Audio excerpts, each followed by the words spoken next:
नमस्कार, फिट रहेगा इंडिया में आप सभी का स्वागत है और आपके साथ मैं हूं मेघा कौशिक। और दर्शकों, हमारे साथ मौजूद है योगा ट्रेनर अरु सोनी। अरु, बहुत बहुत स्वागत है। Thank you. क्योंकि आज की लाइफस्टाइल में बहुत ज़रूरी है कि आप फिट रहें, योग करें, एक्सरसाइज करें। तो आज हम आपको बताएंगे कि कौन सी एक्सरसाइज आपको फिट रखेगी, पॉजिटिव रखेगी। अरु, तो आज हम क्या एक्सरसाइज करने वाले हैं? आज हम डायबिटीज़ से रिलेटेड जितने भी आसन्स हैं उनको कवर करेंगे जो आपको डायबिटीज़ से फाइट करने के लिए हेल्प करेंगे। तो आज हम आपको वो एक्सरसाइज बताएंगे जिससे अगर आपको डायबिटीज़ है या आपकी शुगर लेवल जो है वो उस स्तर पर पहुंच चुकी है कि आपको डायबिटीज़ होने वाली है, तो हम आपको ऐसी एक्सरसाइज बताएंगे। अरु आपको ऐसी एक्सरसाइज बताएंगी जिससे आपका डायबिटीज़ कंट्रोल हो जाएगा, और अगर आपको डायबिटीज़ है तो भी आपकी वो डायबिटीज़ कंट्रोल रहेगी। तो शुरुआत करते हैं। और अरु सबसे पहले कौन सी एक्सरसाइज हम करेंगे? तो फर्स्ट आसन होगा हमारा सुप्त मत्स्येंद्र आसन। चलिए, तो नाम से तो बहुत टिपिकल लग रहा है, लेकिन करने में ये टिपिकल है, लेकिन इससे क्या फ़ायदे होंगे, कैसे बेनिफिट ये आपको करेगा, ये भी बताएंगे। लेकिन इस एक्सरसाइज को सबसे पहले शुरुआत करते हैं। इसके लिए हम सबसे पहले शवासन में लेट जाएंगे। सेम किसी भी एक तरफ करवट लेके सीधे लेटेंगे। जैसे कि आप हमेशा कहते हैं कि पहले करवट लेना ज़रूरी है और उसके बाद हम शवासन में आते हैं। लेग्स को पास में करके रखेंगे मिला के। दोनों हाथों को शोल्डर लेवल पे स्प्रेड करेंगे। अभी अपने राइट फुट को लेफ्ट नी पे रखेंगे। Right foot on your left knee. Spine को लेफ्ट की साइड टर्न करेंगे और नेक को अपोजिट राइट की साइड। मैक्सिमम टर्न आपकी कैपेसिटी पे डिपेंड है। धीरे से वापस आएंगे, रिलीज करेंगे, दूसरी साइड से सेम रिपीट करेंगे। ब्रीदिंग पैटर्न आपका नॉर्मल रहेगा। ट्राई करेंगे आपकी नी फ्लोर पे टच हो। अगर आपको प्रॉब्लम हो रही है, स्ट्रेच ज़्यादा है, तो जहाँ तक आप पहुँच सकते हैं वहाँ तक लेग को लेके जाएं। जितना ज़्यादा पॉसिबल हो उतना लें।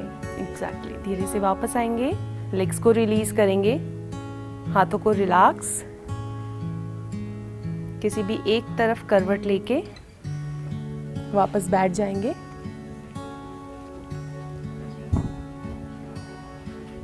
ये एक्सरसाइज, ये आसन जो आपने हमें बताया जी, सुप्त मत्स्येंद्र आसन, इसका मतलब क्या होता है? और सुप्त अवस्था यानी कि सोती हुई अवस्था, इसलिए इसका नाम है। सुप्त का मतलब होता है लेटना और मत्स्येंद्र का मतलब होता है मछलियों का राजा। तो इस आसन का नाम सुप्त मत्स्येंद्र वहाँ से निकला है। जी।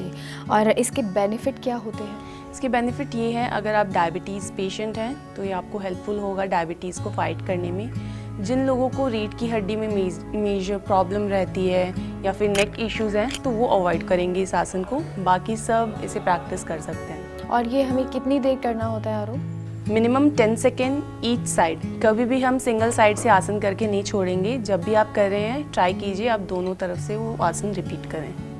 अरु, क्योंकि डायबिटीज़ जो है आजकल यंगर एज में देखने को मिलती है, लेकिन ज़्यादातर वो लोग हैं जो 40 पार कर चुके हैं या 50 पार कर चुके हैं। तो ऐसे में उन लोगों के लिए इतना आसान नहीं होगा इस एक्सरसाइज को करना। तो उनके लिए क्या कुछ खास टिप्स हैं? खास टिप्स यही है कि खुद को अपनी लिमिट से ज़्यादा पुश नहीं कीजिए।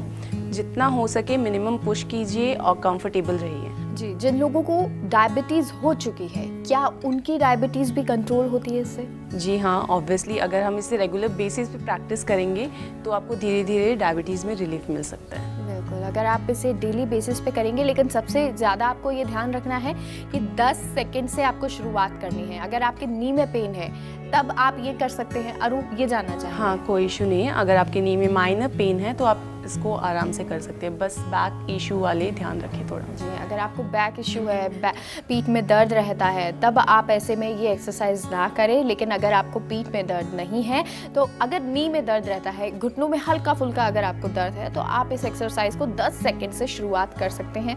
खाने के लिए आपको क्या कुछ ध्यान रखना है, क्या टिप्स हैं डायबिटीज़ के पेशेंट के लिए, ये भी आपको आखिर में बताएंगे। लेकिन उससे पहले नेक्स्ट एक्सरसाइज की तरफ चलते हैं। क्या कुछ एक्सरसाइज है जानते हैं। धनुरासन अगली एक्सरसाइज है। तो सेम ये आपकी डायबिटीज़ को कंट्रोल करेगा। So like practice. सेम उल्टे लेटेंगे। पहले किसी भी एक तरफ करवट लेंगे, सीधे लेटिए एंड देन टर्न। अपने हाथों को स्ट्रेच करेंगे आगे मैक्सिमम। आपका फॉरहेड फ्लोर पे रहेगा। अपने दोनों घुटनों को फोल्ड करेंगे। राइट हैंड से राइट टो पकड़ेंगे, पैर का पंजा, और लेफ्ट हैंड से लेफ्ट टो। फॉरहेड फ्लोर पे ही रहेगा। आपको पहले अपने लेग्स को मैक्सिमम स्ट्रेच करना है, ऊपर की तरफ लेग्स को उठाएंगे। देन धीरे से अपने फॉरहेड को ऊपर उठाते हुए अपनी चेस्ट को अप करेंगे।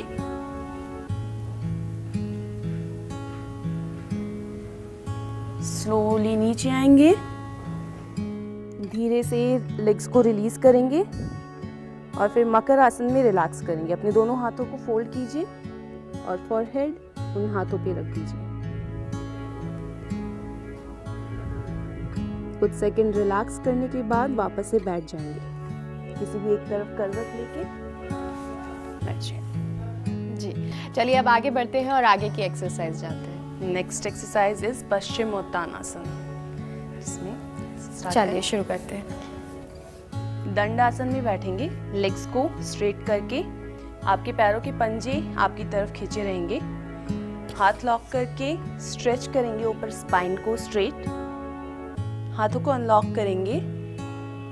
एक लंबी गहरी सांस लीजिए। सांस को छोड़ते हुए अपने स्पाइन से आगे झुकेंगे और अपने पैरों के पंजों को पकड़ने की कोशिश करेंगे। अगर आपके पैरों के पंजे आप पकड़ पा रहे हैं तो अंत में ट्राई करेंगे अपना फॉरहेड अपनी नीज पे टच करने का।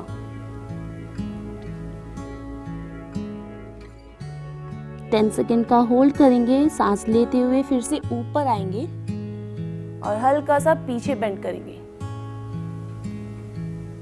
यहाँ पे वापस होल्ड 10 सेकेंड का and then relax.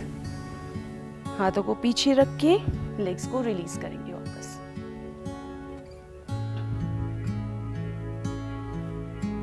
Then done. हाँ, ये एक्सरसाइज हमें कितना देर करनी है? Same 10 second.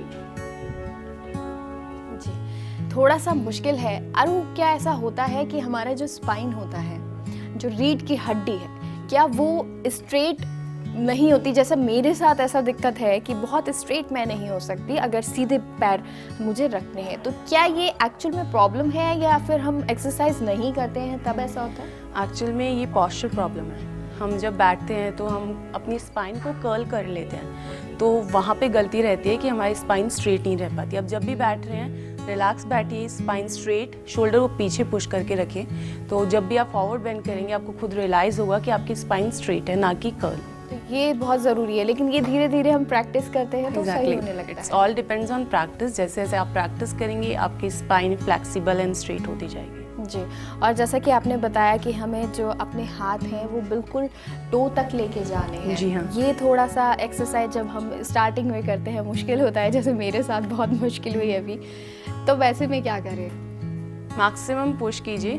ब्रीथ आउट करते हुए आप खुद को जितना आगे पुश करेंगे आप पॉस्चर को उतना परफेक्टली कर पाएंगे और आपकी स्पाइन आपको उतना ही आगे बढ़ने के लिए सपोर्ट करेगी। जी, ऐसा कोई मिथ है अरु कि जिसके हाथ छोटे होते हैं या जिनके पैर लंबे होते हैं वो ये एक्सरसाइज या इस तरह से टो को नहीं छू पाते, या जिनके पैर छोटे होते हैं हाथ लंबे होते हैं, ऐसा कुछ मिथ है या फिर सच में ऐसा होता है? एक्सरसाइज नहीं करनी होती वो कुछ ना कुछ बहाना ढूंढ लेते हैं। बिल्कुल, जो एक्सरसाइज नहीं करना चाहते उनके साथ ऐसा ही होता है, लेकिन मैं कोशिश जरूर करूँगी अरु। और चलिए, अब ये तो बात हो गई एक्सरसाइज की, लेकिन अरु जिस तरह आपने हमें एक्सरसाइज बताई, इन तीनों एक्सरसाइज में कुछ खास टिप्स जो आप कहना चाहते हैं? जिन्हें सेम अगर आपको बैक इश्यूज है वो अवॉइड करेंगे। जिन प्रेग्नेंट वुमेन्स नहीं ट्राई करेंगे इन आसन्स को, अगर आप अपने लेटर में हैं कि आपको 7वां 8वां महीना लग चुका है तो आप अवॉइड करेंगे इन तीनों आसन को।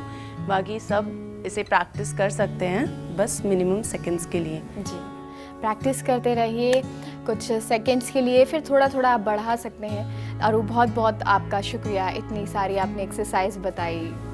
Thank you so much.